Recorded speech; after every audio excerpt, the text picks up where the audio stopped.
السلام علیکم ورحمۃ اللہ وبرکاتہ۔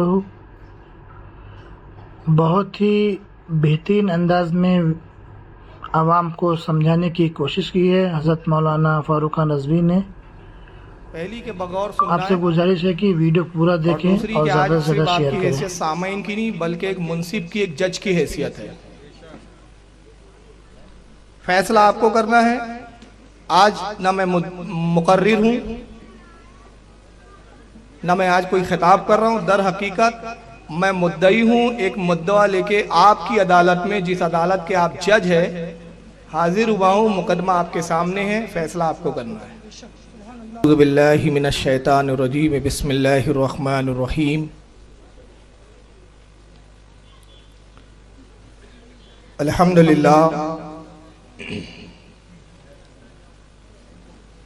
الحمدللہ الذی فضل علی سیدنا و مولانا محمد صلی اللہ علیہ وسلم علی العالمین جميعا،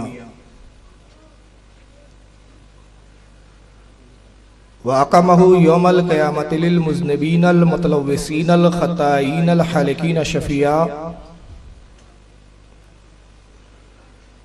فصلی اللہ تبارک و تعالی علیہ وعلا کل من ہوا محبوب و مردی لدی، صلاة تبقى وتدوم بدوام الملك الحي القيوم، ونشهد ان لا اله الا الله وحده لا شريك له، ونشهد ان سيدنا ومولانا محمدا عبده ورسوله بالهدى والدين الحق ارسله۔ قال الله تبارك وتعالى في القرآن المجيد والفرقان الحميد، ان الله وملائكته يصلون على النبي يا ايها الذين آمنوا صلوا عليه وسلموا تسليما۔ اللهم صل على سيدنا مولانا محمد جد الحسن والحسين وعلى آلہ واصحابہ واہل بیتہ وذریاتہ وبارک وسلم۔ صلاۃ و سلام علیک یا رسول اللہ صلی اللہ تعالی علیہ وسلم۔ آج کا یہ عظیم الشان جلسہ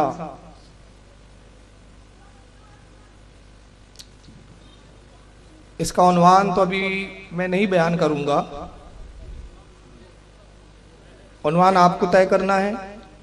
آخر میں یاد رہا تو میں پوچھوں گا کہ اس کا عنوان کیا رکھا جائے، تو عنوان آج آپ متعین کریں گے، ایک چیز۔ اور دوسری چیز، آج میں آپ کو بہت بڑی ذمہ داری دے رہا ہوں۔ اب تک جتنے جلسے آپ نے اٹینڈ کیے ہوں گے، ہر جلسے میں آپ گئے ہیں تو سامعین کی حیثیت سے گئے، آپ نے صرف سننے کا کام کیا، لیکن آج میں آپ کے ذمہ دو ذمہ داریاں لگا رہا ہوں۔ پہلی کہ بغور سننا ہے، اور دوسری کہ آج صرف آپ کی حیثیت سامعین کی نہیں بلکہ ایک منصف کی، ایک جج کی حیثیت ہے۔ فیصلہ آپ کو کرنا ہے۔ آج نہ میں مقرر ہوں نہ میں آج کوئی خطاب کر رہا ہوں، در حقیقت میں مدعی ہوں، ایک مدعا لے کے آپ کی عدالت میں، جس عدالت کے آپ جج ہے، حاضر ہوا ہوں۔ مقدمہ آپ کے سامنے ہے، فیصلہ آپ کو کرنا ہے۔ تو آج آپ فیصلہ کریں گے کہ نہیں کریں گے؟ اس ذمہ داری کو نبھائیں گے آپ؟ چلیے آئیے پھر گفتگو کلام الہی سے شروع کرتے ہیں۔ یہ سورہ مجادلہ کی آخری آیت ہے، 22ویں، بالکل آخری کی، اور اس کا پارہ نمبر 28 ہے۔ رب کائنات اپنے محبوب اور ہمارے آقا اور مولا جناب احمد مجتبیٰ محمد مصطفیٰ صلی اللہ تعالی علیہ وسلم کو مخاطب کر کے وہ ارشاد فرما رہا ہے، لا تجدوا قوما یؤمنون باللہ والیوم الآخر۔ اللہ فرماتا ہے، اے محبوب تو ہرگز نہ پائیں گا، تو اس قوم کو نہیں پائیں گا کہ یؤمنون جو کہتی ہے کہ ہم ایمان لائے، باللہ اللہ پر، والیوم الآخر اور آخرت کے دن پر، یعنی قیامت پر ایمان لائے یہ دعویٰ کرتی ہے، اللہ پر ایمان لائے یہ بھی دعویٰ ہے اس قوم کا، رسول پر ایمان ہے یہ بھی دعویٰ ہے، آخرت پر ایمان ہے یہ بھی دعویٰ ہے، ان تمام دعووں کے بعد اس کا عمل یہ ہے، ایمان کے دعوے کے بعد، ایمان کا دعویٰ کرنے کے باوجود دوستی رکھتے ہیں ان سے جو اللہ اور رسول کے دشمن ہیں۔ اے محبوب تو اس کو ہرگز مومن نہیں پائیں گا۔ یا قرآن بیان کر رہا ہے کہ وہ دعویٰ تو ضرور ہے ان کا کہ ہم مومن ہیں، مگر اللہ فرماتا ہے کہ محبوب وہ مومن نہیں ہے، یہ صرف ان کا محض زبانی دعویٰ ہے کہ ہم اللہ پر ایمان لاتے ہیں، آخرت پر ایمان لاتے ہیں، رسول پر ایمان لاتے ہیں، مگر دعویٰ ایمان کے بعد کرتے یہ ہے کہ اللہ اور رسول کے دشمنوں سے دوستیاں کرتے ہیں، تو وہ ہرگز مومن نہیں ہوں گے۔ پھر آگے فرماتا ہے کہ مومن کون ہوں گے، مومن کی صفت کیا ہے؟ مومن کی صفت یہ ہے، اللہ فرماتا ہے کہ جو اللہ اور رسول کے گستاخ ہے وہ ان کو چھوڑ دیں گے، ان سے قطع تعلق کر دیں گے۔ یہ میں حدیث نہیں سنا رہا ہوں بلکہ کیا سنا رہا ہوں؟ قرآن۔ تو اللہ فرماتا ہے کہ محبوب مومن کون ہوں گے؟ مومن وہ ہوں گے کہ جو اللہ رسول کے گستاخوں کو اپنی ٹھوکروں پہ رکھتے ہوئے نظر آئیں گے،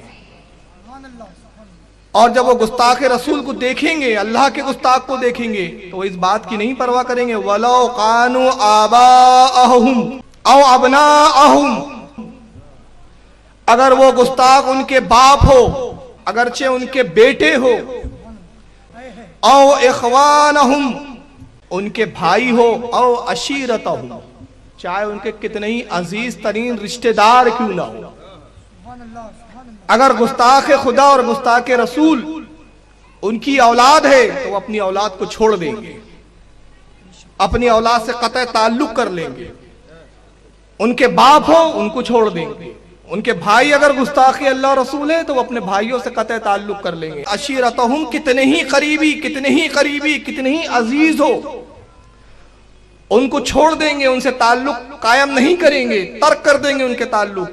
اور تعلق کیوں چھوڑیں گے؟ کہ وہ دیکھیں گے کہ یہ ہمارا رشتہ دار ضرور ہے، یہ ہمارا باپ ضرور ہے، ہمارا بیٹا ضرور ہے، ہمارے بھائی ضرور ہے، ہمارے عزیز و اقارب ضرور ہے، ہمارے دوست و احباب ضرور ہے، مگر یہ ہمارے کچھ بھی نہیں، اس لیے کہ اللہ رسول کے گستاخ ہے۔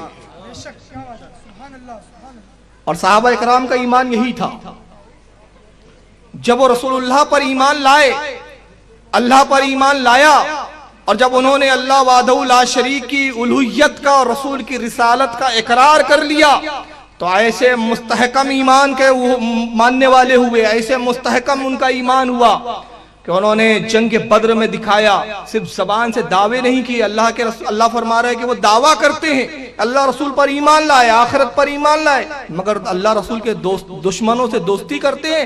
مگر صحابہ نے بتایا کہ ہم صرف زبانی دعویٰ نہیں کرتے، بلکہ ہمارا عالم یہ ہے کہ جنگ بدر کے اندر 313 نے بتا دیا، اے اللہ کے رسول، ہم نے آپ سے آج اتنا مضبوط اور اتنا گہرا رشتہ محبت جوڑ لیا ہے کہ اس رشتہ محبت کو قیامت تک برقرار رکھنے کے لیے آج ہم ہر رشتے کو کاٹنے کے لیے تیار ہے۔ بیٹوں نے باپ کو قتل کیا، باپ نے بیٹے کو قتل کیا، عزیز و اقارب نے اپنے عزیز و اقارب کو قتل کیا۔ کیوں قتل کیا؟ اللہ رسول کے گستاخ بن کر جنگ بدر میں مسلمانوں کے خلاف آئے تھے، نبی کو ختم کرنا چاہتے تھے۔ تو اللہ فرماتا ہے کہ ان کی مومنوں کی صفت یہ ہوں گی کہ وہ اپنے باپ کو گستاخ پائیں گے تو چھوڑ دیں گے، اپنے بیٹوں کو گستاخ پائیں گے تو چھوڑ دیں گے، اپنے بھائیوں کو گستاخ پائیں گے تو چھوڑ دیں گے، اپنے عزیز و اقارب کو گستاخ پائیں گے تو چھوڑ دیں گے۔ اور جب وہ اس منزل پر آئیں گے، جب ایمان اتنا مستحکم ہو جائیں گا کہ وہ اللہ رسول کے گستاخ سے دوستی نہیں کریں گے، تو اب اللہ تعالیٰ ان کی بشارت دیتا ہے، اولئک کتب فی قلوبہم الایمان۔ تو اللہ فرماتا ہے محبوب جب وہ اس منزل پر آئیں گے تو ہم ان کے دل پر ایمان کو نقش کر دیں گے، ایمان کو ان کے دل پر کھود دیں گے، جیسے پتھر پر کھدائی کر دی جاتی ہے جس کی تحریر کو مٹایا نہیں جا سکتا، ویسے ہی ہم ایمان کو ان کے دل پر نقش کر دیں گے۔ وَأَيَّدَهُمْ بِرُوحٍ مِّنْهُ، اور اپنی طرف کی، اپنی جانب کی طرف سے مقدس روح کو ان کا مددگار بنا دیں گے۔ یا روح سے مراد بعض نے کہا جبریل، بعض نے کہا فرشتے، مطلب یہ کہ فرشتے ان کے مددگار ہوں گے۔ اللہ رسول سے ان کی محبت کا یہ عالم ہوگا کہ وہ دشمنان اسلام سے گھبرائیں گے نہیں، ڈریں گے نہیں، اس لیے کہ ان کے دل پر ہم ایمان نقش کر دیں گے، اور ایمان کو ایسے نقش کر دیں گے، ایسے نقش کر دیں گے کہ ایمان مٹایا نہ جا سکیں گا۔ فرشتے ان کے مددگار ہوں گے، وہ اللہ کے سوا کسی سے خوف نہ کریں گے، اور دنیا میں وہ بے باکی کے ساتھ زندگی گزاریں گے، اور جب وہ انتقال کریں گے وَيُدْخِلُهُمْ جَنَّاتٍ تَجْرِي مِن تَحْتِهَا الْأَنْهَارُ خَالِدِينَ فِيهَا، جب وہ مر جائیں گے، انتقال کریں گے، تو اللہ فرماتا ہے ہم ان کو جنت کے باغوں میں لے آئیں گے جہاں پر نہریں جاری ہیں۔ ان کا انعام یہ ہوگا کہ ان کو جنت کے باغوں میں لے جایا جائے گا۔ رضی اللہ عنہم ورضوا عنہ، یہ وہ ہے جن سے جو اللہ سے راضی اور اللہ ان سے راضی۔ اور پھر آگے اللہ فرماتا ہے اولئک حزب اللہ، یہ ہے اللہ کی جماعت۔ قرآن اپنی جماعت کس کو کہہ رہا ہے؟ اللہ اپنی جماعت کس کو بتا رہا ہے؟ لوگ جماعت لے کے کہہ رہے ہیں محبت کی بات کرو، لوگ جماعت لے کے چل رہے ہیں کہہ رہے ہیں کہ تفریق کی بات نہ کرو، لوگ جماعت لے کے چل رہے ہیں کہہ رہے ہیں کہ صاحب کون کیا کہہ رہا ہے، کس نے کیا کیا اللہ صاحب دیکھیں گے، ہمیں تھوڑی دیکھنے کی اتھارٹی ہے، ہم کو تو دیکھنا ہے نماز کیسے پڑھنا چاہیے، حج کیسے کرنا چاہیے، اپنے اعمال کیسے سدھارنا چاہیے، سارا بعد میں ایمان کا جو معاملہ ہے وہ اللہ صاحب دیکھیں گے۔ وہ سارا ذمہ اللہ صاحب کے ذمہ ڈال دیا اور کہا یہ ہماری جماعت ہے۔ اللہ فرماتا ہے تم ایسی ہزاروں جماعتیں بنا لو مگر یہ تمہاری جماعت ہے، یہ اللہ کی جماعت نہیں ہے۔ اللہ کی جماعت کون سی ہے؟ اللہ کی جماعت وہ ہے جو گستاخ رسول اور گستاخ خدا سے قطع تعلق کریں گے، یہ اللہ کی جماعت ہے۔ یہ تمہاری جماعت جو ہے یہ تمہاری بنائی ہوئی ہے، جو بارگاہ رب العزت میں مقبول نہیں، وہ جماعت اللہ کی بارگاہ میں مقبول ہے جو اللہ رسول کے دشمنوں سے، اللہ رسول کے گستاخوں سے قطع تعلق کرتی ہے۔ اولئک حزب اللہ الا ان حزب اللہ هم المفلحون، اللہ فرماتا ہے یہ وہ جماعت ہے، خبردار ہو جاؤ، اللہ خبردار ہو جاؤ، انا بے شک حزب اللہ هم المفلحون، جو اللہ کی جماعت میں آیا وہی ہدایت پہ پہنچا، وہی فلاح پا گیا، اسی کو فلاح مل گئی۔ تو اللہ تعالیٰ نے اس آیت میں پورے واضح طور پر ظاہر فرما دیا کہ ایمان کیا ہوتا ہے۔ ایمان محبت رسول کا نام، ایمان محبت خداوندی کا نام، ایمان گستاخ رسول اور گستاخ خدا سے قطع تعلق کا نام۔ اس آیت کریمہ میں 3 جماعتوں کا اللہ تعالیٰ نے ذکر فرمایا ہے، 3 گروہوں کا۔ پہلا گروہ تو وہ ہے جو اللہ رسول کا دشمن ہے۔ ایک گروہ کا ہمیں وہ پتہ چلا کہ ایک گروہ ایسا ضرور ہے اس دنیا میں جو اللہ اور اس کے رسول سے دشمنی رکھتا ہے، بغض رکھتا ہے، حسد رکھتا ہے، کینہ رکھتا ہے۔ پھر دوسرے گروہ کا پتہ چلا کہ دوسرا گروہ وہ ہے کہ جو ایمان کا دعویٰ ضرور کرتا ہے، ایمان کا دعوے دار ہے، زبان سے کہتا ہے کہ میں اللہ پر ایمان لایا، وہ گروہ یہ کہتا ہوا نظر آتا ہے کہ آخرت پر ہمارا یقین ہے، مگر حالت یہ ہے کہ اللہ رسول کے جو دشمن ہیں ان سے وہ دوستی کرتا ہے۔ اور تیسری جماعت اور تیسرا گروہ اللہ نے جو بیان کیا، فرمایا کہ تیسرا گروہ وہ ہے کہ جو حقیقی مومن ہے اور ایمان پر ایسے استقامت رکھے ہوئے ہے کہ جو اللہ رسول کے دشمن ہیں ان سے بھی نفرت کرتا ہے، ان سے بھی دور رہتا ہے، اور ان سے بھی نفرت کرتا ہے جو ان دشمنوں سے ہمدردی رکھتے ہیں۔ یہ تیسرا گروہ، اور اسی تیسرے گروہ کے بارے میں اللہ نے فرمایا کہ یہ گروہ ہدایت پر ہے، یہ اللہ کی جماعت ہے، اور جو اللہ کی جماعت ہے وہی کامیابی کو پہنچی۔ اور پھر فرمایا یہ وہ ہے جو اللہ سے راضی اور یہ اللہ سے راضی۔ اللہ کے رسول نے قرب قیامت کے تعلق سے پیشن گوئیاں فرمائی، انہی پیشن گوئیوں میں ایک پیشن گوئی یہ بھی فرمائی، غیب داں نبی نے یہ بھی بتایا کہ لوگوں میری امت میں فرقے بھی ہوں گے، اور یہ ایک ایسی حدیث ہے جس کے بارے میں بڑے اعتماد کے ساتھ کہتا ہوں کہ اس حدیث پر کسی بھی فرقے کا اختلاف نہیں۔ یہ ایک ایسی حدیث ہے، بہت ساری احادیث وہ ہے جس پر کچھ فرقے مانتے کچھ فرقے نہیں مانتے، اختلاف کرتے، مگر یہ ایک واحد حدیث ایسی ہے جس پر کسی فرقے کا اختلاف نہیں۔ آئیے ذرا اس حدیث کو ہم دیکھتے ہیں اور اس حدیث کی روشنی میں ہی ہم آج جائزہ لیں گے کہ حق پر کون ہے۔ آئیے، یہ حدیث پاک ترمذی کے اندر ہے، اور ترمذی کی جلد نمبر 2 کتاب الایمان باب افتراقی حاذہ الامہ، یعنی اس امت میں تفریق کا بیان، فرقوں کا بیان۔ امام ترمذی رحمۃ اللہ رضی اللہ تعالیٰ عنہ اپنی سند کے ساتھ حضرت عبداللہ ابن عمر رضی اللہ تعالیٰ عنہ تک سند پہنچا کے حدیث روایت کرتے ہیں۔ کہتے ہیں عن عبداللہ ابن عمر رضی اللہ تعالیٰ عنہ، کہتے ہیں کہ روایت ہے حضرت عبداللہ ابن عمر رضی اللہ تعالیٰ عنہ سے، قال رسول اللہ صلی اللہ علیہ وسلم، کہ حضرت عبداللہ ابن عمر نے کہا کہ اللہ کے نبی صلی اللہ تعالیٰ علیہ وسلم نے ارشاد فرمایا، ان بنی اسرائیل تفرقت علی سنتین و سبعین ملتا۔ اللہ کے رسول نے فرمایا کہ اے لوگو، بے شک قوم بنی اسرائیل 72 فرقوں میں بٹ گئی۔ قوم بنی اسرائیل موسیٰ علیہ السلام کی ماننے والی قوم، آپس میں اختلاف کر کے، آپس میں تفریق کر کے، آپس میں اختلاف کے سبب سے 72 فرقوں میں بٹ گئی۔ وَتَفْتَرِقُ أُمَّتِي عَلَى 30 و70 مِلَّةً، اور میری امت اختلاف کر کے 73 فرقوں میں بٹ جائے گی۔ اللہ کے نبی نے فرمایا کہ میری امت کتنے فرقوں میں بٹیں گی؟ 73۔ اور قوم بنی اسرائیل کتنے فرقوں میں بٹی؟ 72۔ کلہم فی النار، سب کے سب جہنم میں جائیں گے، الا ملۃ واحدہ، اللہ کے نبی فرماتے ہیں سوائے ایک جماعت کے۔ قالوا من ہی یا رسول اللہ صلی اللہ علیہ وسلم، صحابہ اکرام نے عرض کیا اللہ کے نبی جنتی جماعت کی نشانی کیا ہے؟ جنتی جماعت کی پہچان کیا ہے؟ کیسے ہم پہچانیں کہ ان فرقوں کے اندر، ان جماعتوں کے اندر، یہ 73 جماعتوں میں کون سی اصل جماعت ہے؟ کون سی وہ جماعت ہے جس کا منہج، جس کا راستہ صراط مستقیم پر ہے، جس کا راستہ آپ کی سنت کے مطابق ہے، جو جنت میں جانے والی جماعت ہے؟ قالوا من ہی یا رسول اللہ، اے اللہ کے رسول ہمیں بتائیے جنتی جماعت کی نشانی کیا ہے؟ اللہ کے نبی نے فرمایا قالا ما انا علیہ واصحابی، جنتی جماعت کی نشانی یہ ہے میرے صحابیوں، جو میرے اور تمہارے عقیدے پر ہوں گا، جو میرے اور صحابہ کے عقیدے پر ہوں گا۔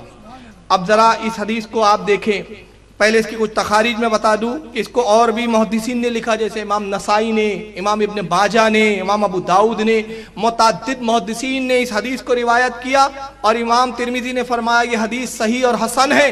یہ صحیح حدیث جس پر ہر فرقے کا اتفاق، کوئی فرقہ اس حدیث سے اختلاف نہیں کرتا، مگر میں اسی حدیث کی روشنی میں دعوے کے ساتھ کہتا ہوں کہ بریلی مکتبہ فکر، جس کو آج اہل سنت الجماعت بریلی مکتبہ فکر کہا جاتا ہے، یہی حدیث بتا دیتی ہے، یہی حدیث میں متعین ہو جاتا ہے کہ جنتی جماعت اہل سنت والجماعت بریلی مکتبہ فکر ہے۔ آپ پوچھیں گے کیسے؟ میں کہتا ہوں آپ اسی حدیث پر ذرا غور کریں، اسی حدیث پر جس پر کسی کا اختلاف نہیں، جماعت اسلامی کا بھی اختلاف نہیں، اہل حدیث غیر مقلدین کا بھی اختلاف نہیں، تبلیغی جماعت والوں کا اختلاف نہیں، دیوبندیوں کا اختلاف نہیں، اہل تشیع حضرات کا اختلاف نہیں، کسی فرقے کا اختلاف نہیں، مگر آئیے رسول اللہ کی حدیث پر غور کریں اور دیکھیں کہ اسی حدیث میں چھپا ہوا ہے، پوشیدہ ہے کہ اہل سنت والجماعت بریلی مکتبہ فکر کے علاوہ جس کو آج مسلک اعلی حضرت سے نامزد کیا جاتا ہے، وہی زمانے میں فی زمانہ حق پر ہے۔ کیسے؟ اللہ کے نبی نے فرمایا اِنَّ بنی اسرائیل تفرقت علی 72 و 70 ملتا، اے لوگوں آگاہ ہو جاؤ، قوم بنی اسرائیل 72 فرقوں میں بٹے۔ یہ خبر کون سی ہے؟ یہ خبر ماضی کی خبر ہے، یہ گزرے ہوئے زمانے کی خبر ہے، جو ہو چکا 72 میں بٹ چکے، 72 ہو چکے، یہ گزرے ہوئے کی خبر۔ میری امت و امتی تفترقو علی 30 و 70 ملتا، اور میری امت 73 فرقوں میں بٹیں گی، بٹی نہیں ہے، بٹیں گی، مستقبل کی خبر ہے، یہ مستقبل کی بات نبی بتا رہے ہیں۔ کلہم فی النار، سب کے سب جہنم میں جائیں گے، مستقبل کی خبر، الا ملۃ واحدہ، سوائے ایک جماعت کے، مستقبل کی خبر۔ تو معلوم ہو گیا کہ نبی وہ ہے جو ماضی کی بھی خبر دیتا ہے، نبی وہ ہے جو مستقبل کی بھی خبر دیتا ہے۔ ابھی بٹی نہیں ہے، یہ حال کی خبر، اور زمانے ماضی کی خبر دینا، حال کی خبر دینا، مستقبل کی خبر دینا، یہ کہلاتا ہے غیب۔ اور اہل سنت کا دعویٰ، اہل سنت کا عقیدہ کہ نبی غیب دا ہے۔ سبحان نعرہ تکبیر، نعرہ رسالت، نبی غیب داں ہیں تو جو نبی کے غیب کو مانتے ہیں وہی جماعت حق پر ہے. جو نبی کے غیب کا انکار کرتے اور جو کہتے ہیں نبی کو دیوار کے پیچھے کی خبر نہیں, تو وہ حدیث پہ اتفاق تو رکھتے لیکن حدیث کے اندر جنتی ہونے کی بشارت ان کے لیے ہرگز نہیں ہے. اور اس میں بتاؤ پھر نبی نے کیا کہا؟ صحابہ نے پوچھا قالوا من ہیا یا رسول اللہ, جنتی جماعت کون سی ہے؟ صحابہ خاموش ہے اور صحابہ رسول کی اس بات کی تصدیق کر رہے ہیں. گویا صحابہ کا عقیدہ یہاں معلوم ہوا کہ صحابہ کا عقیدہ یہ تھا کہ نبی غیب داں ہوتا ہے جو ماضی کی بھی خبر دیتا ہے, مستقبل کی بھی خبر دیتا ہے. یہ صحابی کا عقیدہ پتہ چلا. اور اس کے بعد دیکھیں اللہ کے نبی نے فرمایا کلہم فی النار, کلہم فی النار, سب کے سب جہنم میں, سب کے سب جہنم میں. جہنم میں جانے کا سبب کفر, جہنم میں جانے کا سبب گمراہیت, جہنم میں جانے کا سبب سنت سے ہٹنا, جہنم میں جانے کا سبب دین کو چھوڑنا, جہنم میں جانے کا سبب دین سے مرتد ہو جانا, دین کو پشے پشت ڈال دینا, اللہ رسول کی توہین کرنا, اللہ رسول کی گستاخی کرنا. یہ قرآن کی آیت نے متعین کر دیا. تو نبی نے کہا سب کے سب جہنمی, 72 جہنمی, ایک جماعت جنت میں. تو اب جو کہتے ہیں کہ کسی کو کافر نہ کہو, کسی کو جہنمی نہ کہو, معلوم ہو گیا رسول کی سنت پر عمل نہیں کر رہے. میرے نبی نے 72 کو جہنمی کہنے میں ہچکچایا نہیں. آج پوری دنیا میں سوائے بریلی مکتبہ فکر ہے جو ڈنکے کی چوٹ پر کہتا ہے سب جہنمی ہم جنتی. یہ نبی کا طریقہ کہ نبی نے کہا سب جہنم میں. تو جب ہمارا نبی 72 کو کافر کہنے میں ہچکچایا نہیں, ہم بھی کسی کو گستاخی کی بنا پر کافر کہنے میں ہچکچاہٹ محسوس نہیں کرتے. اسی حدیث میں پوشیدہ ہے. اور پھر آئیے آگے, اب رسول اللہ سے صحابہ پوچھ کیا رہے ہیں, اے اللہ کے نبی یہ بتائیے جنتی جماعت کی نشانی. تو نبی نے تو یہ کہنا چاہیے تھا جنتی جماعت کی نشانی وہ جو قرآن پڑھیں گی, جنتی جماعت کی نشانی جو نماز بہت پڑھیں گی, جنتی جماعت کی نشانی جو جماعت لے لے کے نکلیں گی, لوگوں کو دین کی طرف بلائیں گی. جنتی جماعت کی نشانی ہے جو میری سنت پر ہوں گی, جو میرے طریقہ پر ہوں گی. صرف یہ نہیں فرمایا اللہ کے رسول نے, بلکہ نبی نے کیا فرمایا, جو میرے اور میرے صحابہ کے طریقے پر ہوں گا. یعنی بشارت دے رہے ہیں کہ صرف میرا طریقہ لے لیں گے تو بھی جنتی نہیں ہو سکتے. دین ادھورا لیا, دین اس وقت تک مکمل نہ ہوگا جب تک صحابہ سے بھی پورا دین نہ لے لو. تو صحابہ سے کیا لینا ہے, صحابہ کیا دیں گے؟ سنت تو بتانے والے نبی, قرآن تو لانے والے نبی, قرآن کی آیتیں پڑھ کر سنانے والے نبی, نماز نبی نے دی, حج نبی نے دیا, زکات نبی نے دی. تو صحابہ سے سب صحابہ نے لیا ہے, تو صحابہ سے اہل سنت کو لینا کیا ہے, جنتی فرقے کو لینا کیا ہے؟ صحابہ اس میں شامل کیوں ہے؟ اس لیے کہ نبی جانتے ہیں تعظیم رسول سب سے اہم عبادت, تعظیم رسول ایمان کی جان. اور تعظیم کیسے کی جاتی ہے میرے صحابہ سے سیکھو. جب تک صحابہ کو نہ دیکھو گے, تعظیم نہ کرو گے اور تعظیم نہ سیکھو گے تو زکات تو لے لو گے لیکن جنتی نہیں بن سکو گے, نماز تو لے لو گے لیکن جنتی نہیں بن سکو گے, حج تو لے لو گے جنتی نہیں بن سکو گے. کیوں؟ یہ عبادات یہ مقبول بارگاہ ہونے کا ذریعہ ہو سکتے ہیں, مگر عبادت قبول تب ہوتی ہے جب ایمان مضبوط ہو, جب ایمان کی بنیادیں مضبوط ہو, جب ایمان کی جڑ مضبوط ہو. درخت کی جڑ کمزور ہو تو پھل اچھے نہیں ہوتے, درخت قائم نہیں ہوتا. درخت کی جڑ ایمان ہے, اور ایمان کیا ہے؟ امام بخاری نے کتاب الایمان میں جلد اول میں بتایا کہ اللہ کے نبی نے کہا لا یؤمن احدکم حتی اکون احب الیہ من والدہ وولدہ والناس اجمعین. تم میں اس وقت تک کوئی مومن نہیں ہو سکتا, تم میں اس وقت تک کوئی مسلمان نہیں ہو سکتا, تم میں اس وقت تک کوئی مومن نہیں ہو سکتا جب تک وہ مجھ سے اتنی محبت نہ کرے جتنی اپنے باپ سے نہ کرتا ہو, جتنی اپنی اولاد سے نہ کرتا ہو, جتنی اپنے عزیز و اقارب سے نہ کرتا ہو. والناس اجمعین, تمام دنیا کے عزیز و اقارب اور رشتہ داروں سے نہ کرتا ہو, ان سب سے زیادہ جب تک مجھ سے محبت نہ کرے ایمان مکمل نہیں ہو سکتا. تو تعظیم رسول, محبت رسول, ایمان اور تعظیم نبی کی کیسے کی جائے تمہیں صحابہ سے سیکھنا پڑے گا. تو آج کچھ جماعتوں نے کیا کہا, ہم تو صرف قرآن و حدیث لیں گے, ہم کسی کی تقلید نہیں کریں گے. معلوم ہو گیا یہ بھی نکل گئے, یہ تو سب سے پہلے نکلے. میں نام نہیں لوں گا, آپ کی دانش پر میں چھوڑتا ہوں کہ آپ سمجھتے جائیں کون کون سی جماعتوں کی میں آج نشاندہی کر رہا ہوں. ایک جماعت نے کہا ہم صرف سنت,